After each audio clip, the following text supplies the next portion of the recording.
ஒரு சாதாரண காய்கறி விற்கிற அம்மாவால ஏழைகளுக்காக ஒரு பிரம்மாண்டமான ஆஸ்பத்திரியையே கட்ட முடியுமா? முடியும்.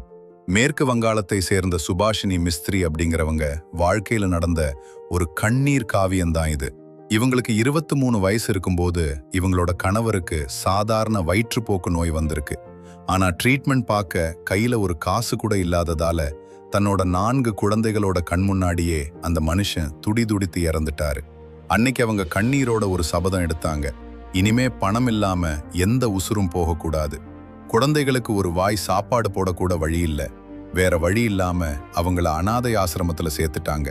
அடுத்த 20 வருஷத்துக்கு மத்தவங்க வீட்டுல பாத்திரம் கழுவியும் ரோட்ல காய்கறி வித்தும் ரத்தத்தை சிந்தி சிறுக சிறுக காசு சேர்த்தாங்க. 20 வருஷமா சிறுக சிறுக சேர்த்து வச்ச காசு மொத்தம் 10,000 ரூபாய். அந்த காலத்துல அது பெரிய அமௌண்ட்.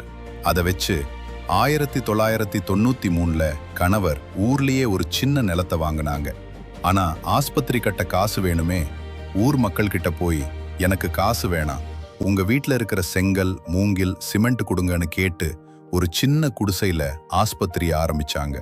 அதே காசுல ஆசிரமத்துல வளர்ந்த தன்னோட சொந்த பையன் அஜய் மிஸ்திரிய ஒரு டாக்டராவும் படிக்க வச்சாங்க. அன்னைக்கு ஒரு மூங்கில் குடிசையில ஆரம்பிச்ச அந்த மருத்துவமனை இன்னைக்கு ஊர் மக்களோட உதவியோட பல மாடிகள் கொண்ட பிரம்மாண்டமான ஹியூமனிட்டி ஹாஸ்பிட்டலாக நிமிர்ந்து நிக்குது. இன்னைக்கு அங்க பல ஆயிரம் ஏழைகளுக்கு ஃப்ரீயா ட்ரீட்மெண்ட் கிடைக்குது. ஒரு உசுறு கூட பணத்துக்காக சாகல. ஒரு காய்கறி விற்கிற அம்மாவோட இந்த மாபெரும் தியாகத்துக்கு இந்திய அரசாங்கம் பத்மஸ்ரீ விருது கொடுத்து கௌரவிச்சிருக்காங்க. உலகத்தோட ரியல் லைஃப் சூப்பர் ஹீரோவான சுபாஷினி அம்மாவை பத்தி நீங்க என்ன நினைக்கிறீங்க? கமெண்ட்ல சொல்லுங்க. இந்த மாதிரி இன்ஸ்பிரேஷனான கதைகளை தொடர்ந்து கேட்க மறக்காம லைக் மற்றும் சப்ஸ்கிரைப் பண்ணுங்க. இது கிறிஷ் கதைகள்.